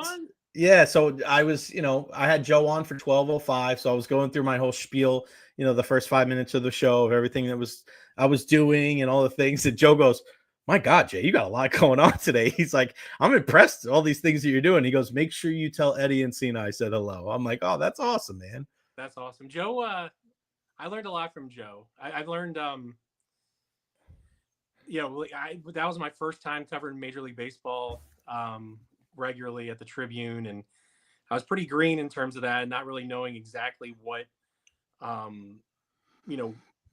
much of a bear that was and how much of a grind it was. And obviously I had to go against Mark Topkin every day, so that was a treat, but yeah, but I learned so much from Joe. The great thing about baseball is how, is how entrenched you are in the sport every day, and how much you really get to know those guys, the players, the managers, the coaches, the staff, everyone. And Joe, I think I've told you the story before. Like, I remember 2006, his first year there, and they had Greg Norton hitting cleanup, and Casey Fossen was their number 3 starter, and you were like, but Joe was always the most positive dude in the room, being like, "We're going to turn this around. We're going to turn this around." And I was one that was like, how do you turn this? How do you turn this around? But yeah, him and Buck Showalter were probably, in my career, have been 2 of the guys who I really learned the most from. And the fun of covering baseball really is dictated by the guy who's in the manager's office a lot. Like, if you have a manager who really doesn't get what the media is doing, or isn't open with the reporters that are there every day, it can be tough. But I was really lucky enough that the 2 teams that I really covered had really great guys, and Joe was one of them. And there was no doubt, in my mind that Joe would be successful. And it's just, when you had that 2006 team that was 107 loss team or something like that, you knew he had a long, it was a long path, right? And what they did in 2008 was amazing. And then, after that, but Joe is one of the great guys of the game. Like, and even when I was covering in Baltimore, I would see him at the winter meetings all the time, and we'd catch up and everything like that. So that's cool. That's cool to hear. What's the biggest difference between covering baseball and hockey, and the biggest similarity? Well, you know what? I honestly think that COVID did a lot to every beat, no matter what you do, because everyone kind of, you were able to survive without the in-person interaction, and I think hockey got back to it kind of late, was probably one of the last ones to get back to it. So, I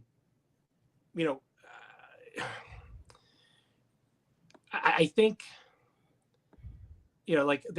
I think the dudes in hockey are great dudes. Like, they're but there is a culture thing to hockey that, like, you do keep stuff in house a lot, in the room a lot. In baseball, if you're around enough, like, there's really no secrets. You can find out everything, and you can find out, everyone's at their stall. You can talk to one guy, and also there's just more casual conversation, I feel like, in baseball, just because you were in the room so much more and you're there every day.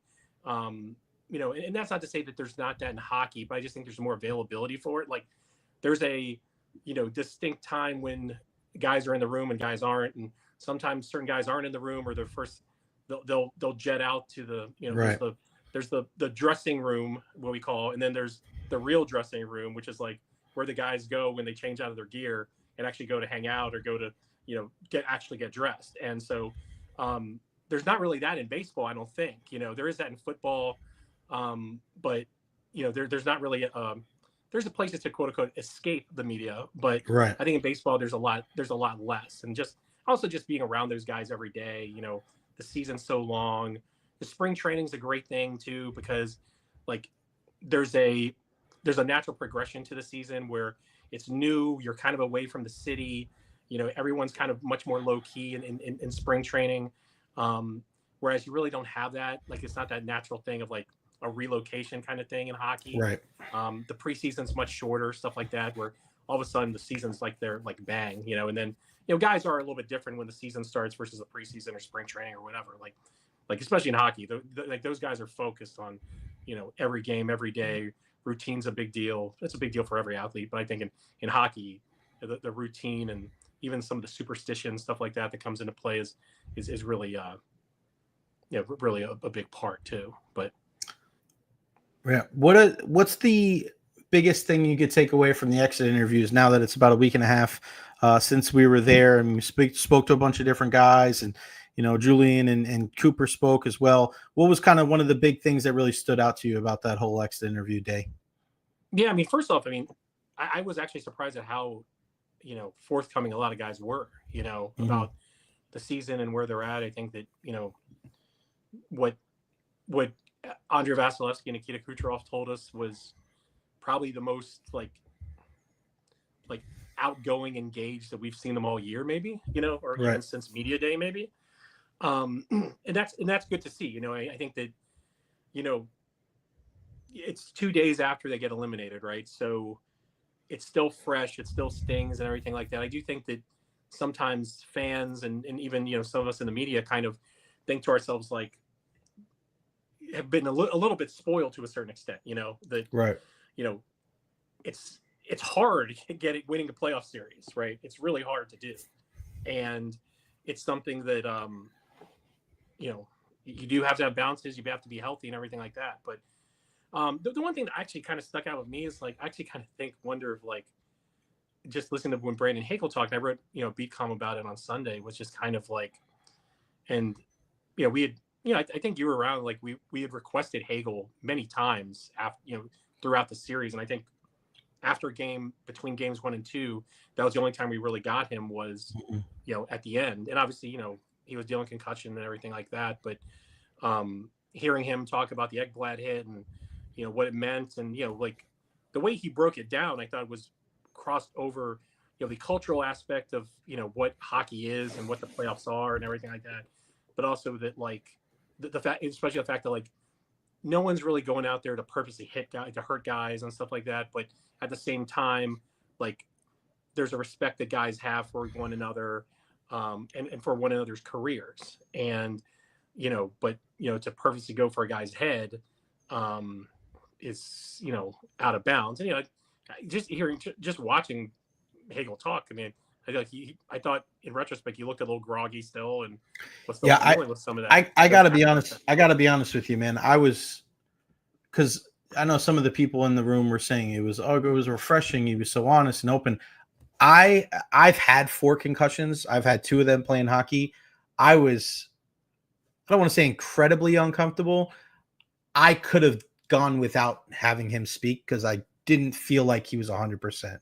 And for a guy that's spoken a lot about mental health, we know his past with his family members. Like, it's hard not to think that, Ed, right? Because we hear these professional athletes and we know what CTE is. And there was just something about that I could have done without, obviously the content we got, and to be able to disseminate that, and, to have the conversation about Ekblad and the hit. And I had people from Toronto reaching out to me going, did he reach out to him? Because we just asked Ekblad and he wouldn't confirm or deny that. It just, again, I understand we need to hear from the guy, but if they would have told us, hey, Hagel's not talking, I don't know if any of us would have been like, I think we would have understood. Is that right? Like, I mean, if they would have, totally know what I mean? When I put together the, like, the request on players, Hagel was the last one, and I said, if he's okay, and I'm not behind the room to know what procedure they went through to kind of okay him to talk or anything like that. I honestly didn't expect him. I like I said, I requested him. We had requested him over the course of, especially going into, going between game 3 and game 4, because you did want to hear him, talk about, coming back from the suspension and everything. Right. But, I honestly, there's the things that you've got to ask for. There's the things that you expect. Right. And to be honest, I didn't expect to see Brandon Hagel. And I think I talked to Eric about this. It's like, we probably didn't expect to talk to him till training camp, again, after he took that hit. But, again, like, I don't know the procedure. And like I said, listening to him talk and, just the kind of the look on his face and stuff like that, it was a little, but at the same time, like, I don't think anything that he said wasn't what he would have said Right. Yeah. normally. No, I'm with you. know what And I mean? So he's kind of a melancholy guy anyway. Right. You know, he's got a little 1996 Raven, you know, to him where he's, you know what I mean? He's that kind of guy. He's not he's not like, you know, bouncing around and you know what I mean? It's just, that's not his style. I got to ask you about Julian Brisebois and the whole deal with Isaac Howard, because, you know, we spoke about it here on the podcast for a while. And again, you know, for the people that were like, I can't believe you guys are bringing this up. Julian brought this up. He brought this up at the fireside chat, and he got all of us walking out of there going, oh, crap, like this guy could be on the team this year. That's where we all walked out feeling. And then now we're at the point of he's not going to play for the Lightning. And I asked him, I said, are you surprised? And he goes, yeah, I am. And I wonder, Ed, like, yeah, again, Julian has done such a phenomenal job. He's one of the best GMs in sports. But you wonder the lack of the bedside manner when it came to the Steven Stamkos situation, when he didn't even approach him 2 off seasons ago. And now this whole thing where it looked like it was going in a direction of he was going to be on the team. Like, you know, if everything was on the up and up, like, let's say nothing was said, right? And the way that the roster was trickling down at the end of the season with some of the injuries, like, it would have just been an easy in the last couple of games. Like, right, Isaac Howard stepping right in, just like we saw with Ryan Leonard, just like we saw with some of these other guys. I don't think anybody would have batted an eye. They would have just thought, like, that's the natural progression. One of the best players in college. Lightning have a need because of some injuries. Boom, boom, boom. I didn't think there was much to do about anything here. I wonder if Julian, I don't want to say like he needs to be held to the fire here. Definitely not calling for his job, but I mean, he's got to wear some of these too, right? Like, he doesn't get carte blanche for like nothing he does is wrong, because I feel like he mishandled this situation, and it's not the first time that something like this has happened. And it's, you know, he's got to look himself in the mirror and be like, hey, am I doing something wrong? Because, you know, I've, as well as he's done, Tanner Jeannot, Connor Sheary, the Stamkos situation, this, like, he's had some missteps here the last couple of years, and I don't think it's unfair to bring that up, because I'm not saying that the guy sucks and we should get rid of him, but you got to call a spade a spade. If you're going to give him his flowers when he does things well, you got to say the same thing when he's not doing well as well. Yeah, so I think, you know, there's probably a little bit 2 things there, right? So, I mean, there's the trades, right, which are when we talk about Jeannot, and, you know, I mean, Jeannot, they basically, you know, they gave away 5 draft picks, including the first rounder that's this year. Mm-hmm. And we're able to get a second rounder back in trading him. So basically what you got net wise on that is pretty remarkable. Remarkably bad, obviously. Yeah. The Connor Sheary deal obviously hasn't worked out. And especially given the commitment that, I mean, I think it's more the commitment years wise, because he's got another year under his deal. Yeah. You know, it doesn't really look like, you know, he's probably pretty low on the list, even though he played well in Syracuse, that he would be a guy that they'd really count on in 2025. So yes, there is that. I mean, the one thing and we go back to like the whole stuff about how everything's kept so much in house in hockey, and it's so covert and everything like that, is maybe covert's the wrong word to use there, but you know, I do there is some concern in my eyes about the way the Stamkos thing, just specifically the Stamkos thing, worked out, and how there did seem to be a communication gap between management and the player and his representative. Yeah, because it's one thing if you don't want to bring him back, right? Like, you don't bring him back, fine. You don't want to bring him back, but the fact you don't even talk to the guy, it's like, oh, geez. Right. And that no doubt wore on that team last year. You know, there's without a doubt, like, you know, and that's why sometimes, you know, like in these settings, I do wish, to be honest, that we were able to talk to Julian a little bit more. You know, like I do think they have a very rigid schedule on him. It's, you know, beginning of the year, it's, you know, at that fireside chat in the middle of the season, and it's, you know, it's at the end of the season. You know, I mean, like, for someone who's as forward facing as he is, and, you know, the most forward facing decision maker in terms of hockey operations, you really kind of want to have his voice a little bit more, you know, and I've probably talked to him more, you know, on the side than most people have, because, you know, I'm with the team more and stuff like that. But he is not one to give up anything. Right. You know, Plays it very and, close to the vest.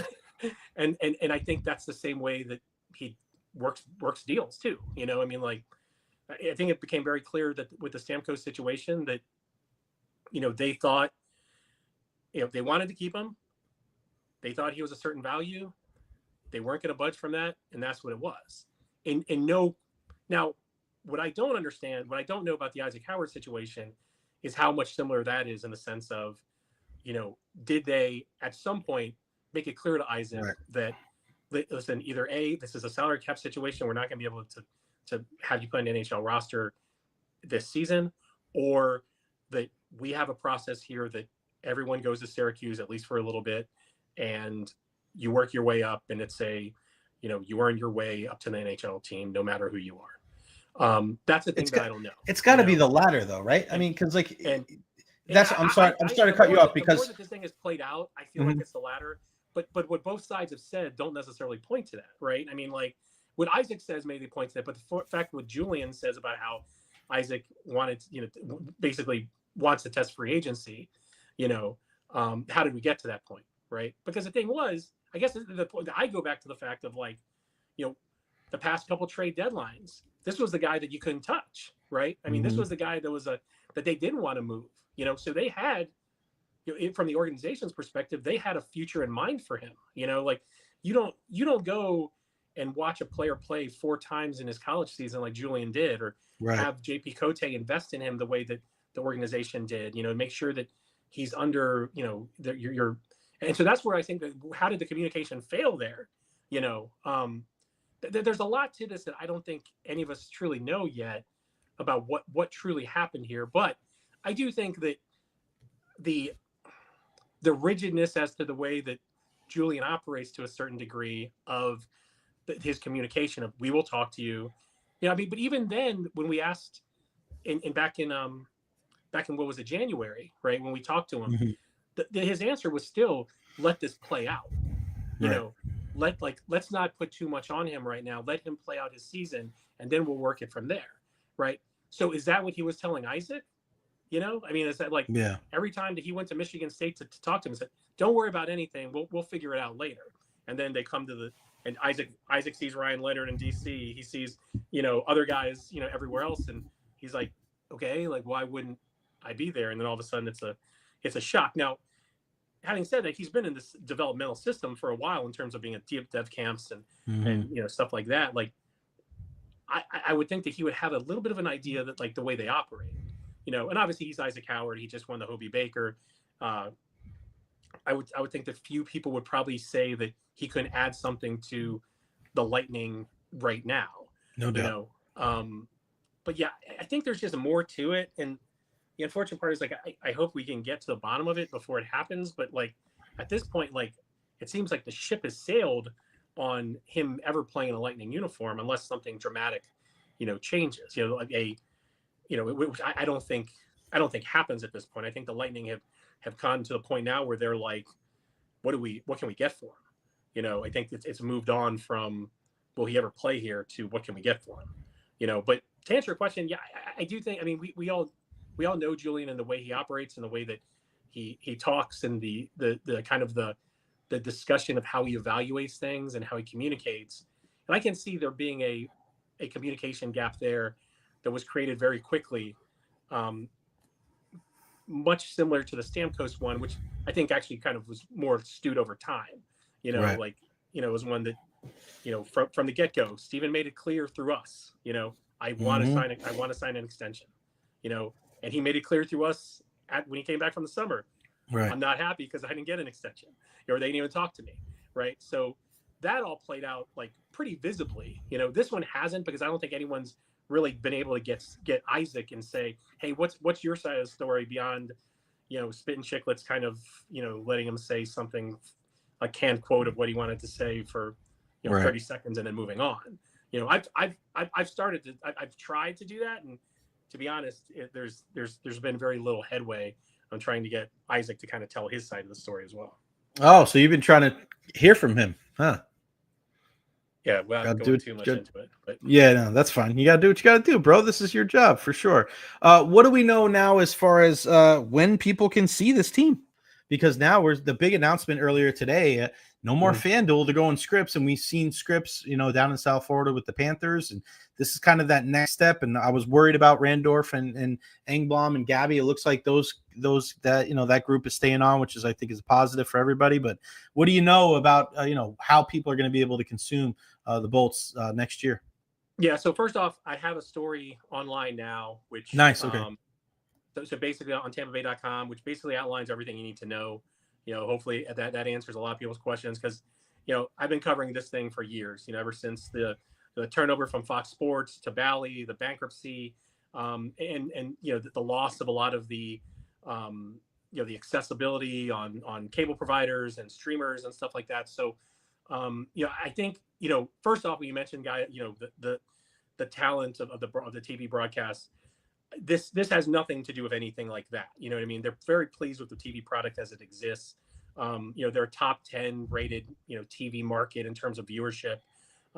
We all kind of know that, and they love everything that Gabby and Brian and Dave all bring onto that broadcast. So it's not as about that. It's more about accessibility of getting that broadcast into more people, under more people's eyes and into more homes. And obviously, we're not getting too much into like the TV terms here. Basically, 30 years ago when Sunshine Sports came on and signed the Lightning, 33 years ago for their inaugural season, everything was about cable TV. It was about regional sports networks, all this other stuff, right? Now that's changed, because of the accessibility, cord cutting, people, jumping off cable, whatever it is, now it's about, getting that viewership. And obviously over the past few years with Bally and the uncertainty of Bally turning into FanDuel, Diamond Sports, the ownership of all that group when they went bankrupt, when they filed for Chapter 11, there was a major, level of uncertainty. So a couple of years ago, the Lightning approached Scripps, and they had just, basically, I think they had just, so we're talking about 2023, they had just launched basically over the air system with Vegas. And then with Phoenix, later Utah.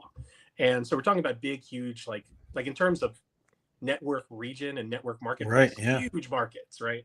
In the West Coast. So, and their business model was obviously over the air, which is kind of a blast of the past a little bit. Is I don't know the last time anyone's ever thought of a TV antenna to a certain extent, but basically, right. These TV, like back in when I was growing up, we had the rabbit ears and we were trying to get the UHF stations and everything like that. Now, any TV has an analog function that you can slap on a $30 antenna to plug it in your, the back of the TV and slap it on your wall or your window or something like that and get all those stations. We haven't thought about this in years probably, but that's what it is, right? And so basically, the fact that Scripps owns a few stations in this market, obviously they own Channel 28, the ABC affiliate. They also own what is currently a Ion station. It's Channel 66. And what they're going to do is they're going to rebrand that and call it the Spot Tampa Bay. And all of the Lightning games are going to be broadcast on that station. So conceivably, you can get every Lightning game, every locally produced Lightning game for free. And obviously, you got to do the analog thing. You got to do the over the air thing. Now, because it's being rebranded, they have to go through the whole process Scripps does to kind of get it back on providers. So, what you see on right now, if you look up Channel 66, the Ion station, that doesn't mean you're going to get it. But the past relationships that they've had with Vegas and Florida and Utah, those things have worked out for the most part. Good. The streamers are a little bit tough, but they've been able to get on a lot of the cable and satellite providers. So you should be able to get that station within time by the beginning of the season. So hopefully if you have Spectrum, Frontier and stuff like that. Right. I wouldn't be concerned about Spectrum. Like it would be more Frontier, Verizon. I think that's in some areas of Pinellas County. But the streamers have like YouTube TVs and Hulus. That's been a little bit of a challenge. So that's something to watch out for. But again, and then the other aspect of this is the direct to sorry, I might forget. No, you're good. Yeah. But there's the direct to consumer element here, which basically, much like the FanDuel app and the Bally app before it, basically you can pay a certain price and get all those games streamed. You can do it through Roku and Chromecast and Fire Stick and everything like that. So, and that there hasn't been a price point announced that I've been told that's going to be kept to less than $1 a game. So Oh, when wow. you think Okay. about that, 82 games, playoffs, 89 games, first round of playoffs. Even if they throw in some preseason games, that's still a lot less than what you're playing on FanDuel for $19.99 a month. But again, that's more of an option too for people who don't want to do option A or option B, or Right. if you have, I have YouTube TV. If I love YouTube TV so much that like I'm not going to go to someplace else to get it, and they don't have it on, that I can do the direct to consumer thing. But honestly, the main thing here is to get expand the reach, expand the accessibility of the broadcasts. I think one thing that's really interesting is this is seeming to be the new wave. Obviously Florida did it last year.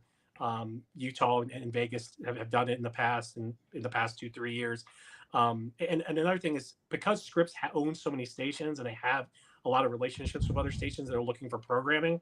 The Lightning's viewership market extends from just north of Fort Myers all the way up to the northern Florida border when it becomes Nashville's market, and like Georgia and Alabama and Mississippi are all national market, but it's a huge market. So if you can get that programming on some of these other stations, like in Orlando Scripps market or Jacksonville or Pensacola, places like that, you can be offering games in places that really haven't watched Lightning games, and then that's a way to even further expand your fan base. So that's kind of still in the works in a lot of ways, because you're dealing with programming and different stations and stuff like that. But I wouldn't be surprised to see that in the next few days. It's almost kind of like I was actually talking to the president of Scripps Sports yesterday and kind of comparing it to back in the day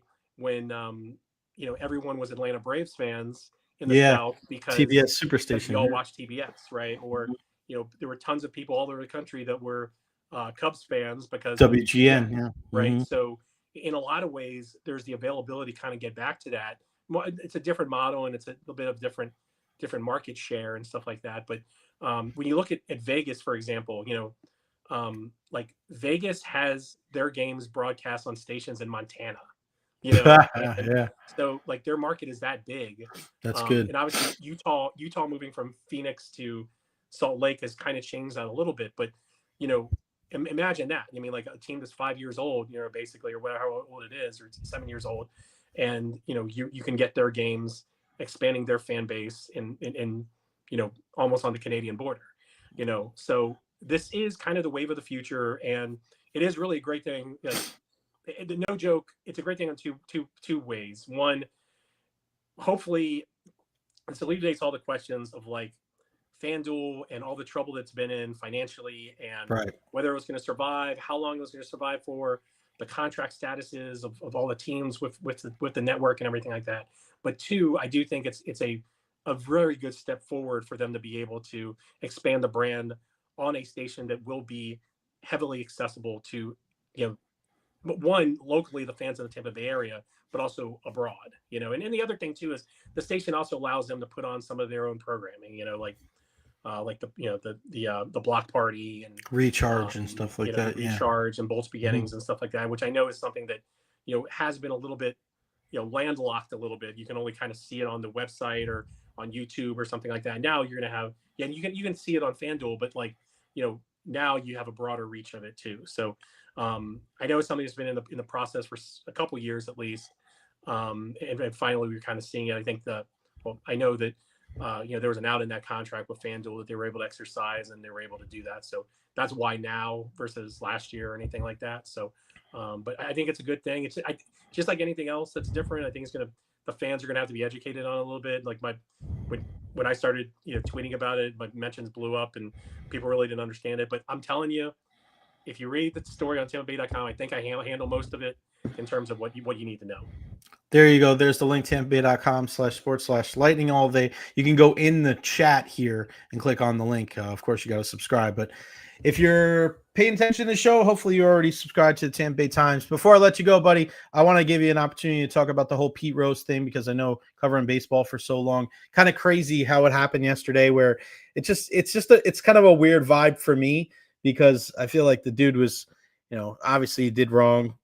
But for many, many years, it was like, all right, just can we just get this done before he dies and just kind of move on? And now it doesn't make it. I don't think there's any closure in it now. And I said this even before they were gonna, open it back up again. I said, if you do this after the guy dies, it doesn't mean anything. Right. It's just a weird, funky feeling for a guy that covers baseball or covered baseball for as long as he did. What is your thoughts on the entire thing? Yeah, I kind of agree with you. I think that like it seems like it's like I don't know what it does, right? Yeah, what does it do? Yeah, it's it would have made more sense when he was alive, and it kind of doesn't make much sense to me right now. And then again, I mean, like, who knows whether he's going to get in still into the Hall of Fame, because the process is different after you come off the writers' ballot. You have to go through more of a committee, and who knows what those people think. I mean, I have a Hall of Fame ballot still, and I'm lucky enough to have one still. But it's tough nowadays to vote, because it's one of those things where you have to kind of stick to what your initial philosophies are, but then also knowing that like things change, right? And I think that's the tough part, is like, knowing that things change, right? I mean, like for me, I think I voted for Bonds and Clemens the last year they were on the ballot, and to me, I just thought that it was time. Like there's no like, to me it just seemed like it was time. And I don't think anyone ever wanted to touch Pete because it was so far off. Right. Like they'd already kind of like, sent him to another planet anyway. So like why, I mean, seriously, and so why even try to bring it back? It was like, it was almost like that they had taken care of that, right? And until these, like, with guys like Bonds and Clemens, it was always in the frontal lobe of what we were talking about, because they were still eligible, Right. But I think the way the structure is a little bit like allows you to kind of kick the can on guys after they fall off the ballot, the writers' ballot, in 10 years, because the structure of the committees is one every, you deal with this era the next year, and the other era this year. So but yeah, I just don't feel like it really, like, I don't know what the purpose of it is, to be honest, and I don't know what it really does. I mean, like, I think honestly Pete Rose should be in the Hall of Fame. Like, I think it's tough having a Hall of Fame that doesn't have the guy with the most hits of all time. Yeah. So and I'm of the thing of like, guys have served their time. Right. Like I mean, Pete, I actually got Pete when I was collecting autographs, and when I was younger, and I actually got Pete to sign a ball for me, and he was a great guy, and like I know there's a lot of stories about him, but like I truly think that, I know he was there making a lot of money, but like he wasn't by any means bitter or rigid or anything like that in terms of interacting with fans or anything like that. So but yeah, like I said, like it just kind of seems a little off-timed and a little, like, I don't want to say disingenuous, but just like the purpose for it, I'm still kind of searching for. I'm with you. Before I let you go, man, let everybody know what you got up on TampaBay.com, Tampa Bay Times there. Yeah, so in today's paper and online, we have something on basically taking a look at, I got a chance to catch up with Yanni Gourde, and just kind of what he thinks about coming back, and just kind of him talking about the injury that he had late in the season, or during the playoffs, what the effect that had on him.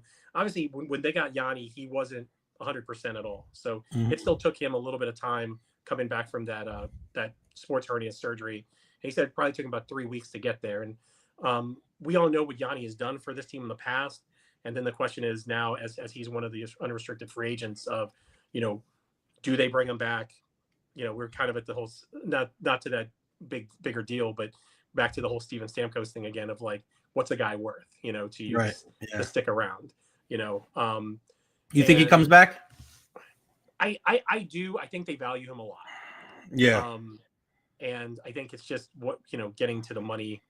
What does the money work? I think, if you sign him for, a 2.5 to 3 AAV, I think that's pretty. It's got to make sense there, because, and I think the other thing, Ed, is that you can't. I mean, one of the biggest things that not many people are talking about, like you went into week one, you went into game one of the playoffs with him on the first line, right? Like this is, and I know the injury to Oliver, and I understand that, but like he's got to be your fourth line guy. He, you know what I mean? Like he's got to be maybe a third, maybe, but I want him on the fourth line. Give me on the fourth line. Give me a 10, 11, 12 minutes of Yanni, maybe a night.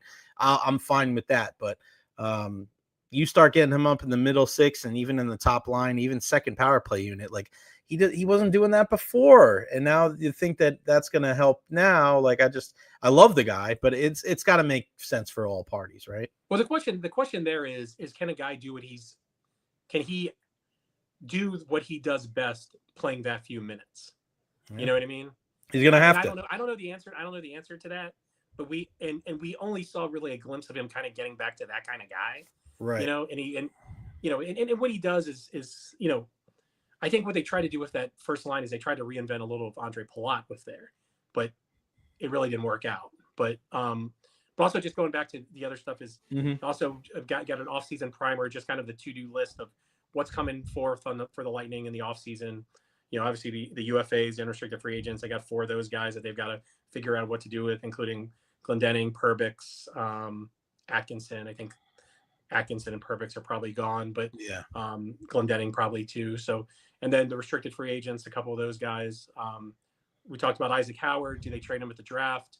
What did they have at the draft? They did get a second round pick, but only 3 picks in the first 6 rounds. So, but do they make a big splash like they did last year at the trade at the draft? When they traded Sergachev, I don't see that coming. But I think last year was when they made the big splash, spinning kind of Sergachev and then getting Gensel. But that, and then just looking forward into free agency too. We will continue to look more into that as it kind of approaches in July 1st in terms of, because for the first time in a long time, they actually do have money to spend under the cap. Yeah. So they actually can go out there and get a couple guys or invest in one guy who might be able to help them. So we'll keep on having that. Like I said, have one more story about the TV stuff on Sunday. Just kind of what that means, a little bit some of the stuff we're talking about here, but and then I might take a little bit of a break after that. But good for you, man. Get a vacation, man. You deserve it, pal. You definitely deserve it. Eddie in the Yard. Make sure you follow him on Twitter/X. Subscribe to the Tampa Bay Times. I can't tell you and stress you guys that enough. Our local coverage does such a fantastic job, and especially now when we don't really know. Oh my God! Look at Raleigh. We put him to sleep, Jay. Raleigh. What a cute dog. All right, buddy. Give him your better half my best, and appreciate you joining me every week this season, man. It's been a lot of fun talking hockey and wrestling and everything. So enjoy some time off, and I'm sure we'll talk to you again soon. Will do, buddy. Anytime. Talk to you later. Thanks, pal. Ed Encina, the band. Again, go subscribe to the Tampa Bay Times right now. It's so important. And it's not that much money, man. Just go out there, and you're helping keep our people in business and keep them having jobs, man. You just mentioned the Tampa Tribune there. We don't have 2 papers anymore. We have 1. So we got to support our Tampa Bay Times. Yeah, really, really good stuff today, man. We had so much. So it's I'm with you, Richie. What a great dog, right? Really, really good stuff, man. All right, that's going to wrap it up for me. I got to get going because I got to get ready for the Beckles and Recher Podcast, baby. So make sure you right here on the YouTube channel. I'll be over there at 4817 Southwest Shore Boulevard. A big thank you to all of our guests today. Joe Maddon, insane. How great was that? Bob Harig joining us from Sports Illustrated live from Quail Hollow ahead of the PGA Championship this weekend. And, of course, Eddie Encina joining us from the Tampa Bay Times as well. Eric Erlinson is going to join us on the program tomorrow. And we'll see what other irons we have in the fire. Follow me at Jay Recher, Facebook, YouTube, Twitter, Twitch, TikTok. Anywhere that you can find a social media, I am there. Like and subscribe on YouTube as well. Every little bit helps, guys. Every super chat, every like, every subscription, it really goes a long way. Make sure you hit that notifications bell so you know when we go live every single time. Over 1,330 subscribers, man, which is so great. Trying to get over 2,000. My nephew keeps busting my chops. Get to 5,000. I'm like, Austin, I got to get to 2,000 before I get to 5,000. Now I'm at 1,330 something, but we got to keep this going. So I love you all. Again, if you see any of the things that we put out on social media, share it on your social media, man. Every little bit. We're going to try to continue to have this baby grow. bigger and bigger and bigger, because you all deserve great local content at noon every single day. There is a gap. There is a vacuum. And yeah, I love doing this with you guys here on the program. So NFL schedule released tonight. We'll find out who the Buccaneers play, and that badass video I'm sure they have with John Gruden is going to be a lot of fun. So we're going to take it all down tomorrow at noon right here on the pod. So I love you all. Thank you again. And again, yeah, we'll see you at noon tomorrow right here on the Jay Recher Podcast. I am gone.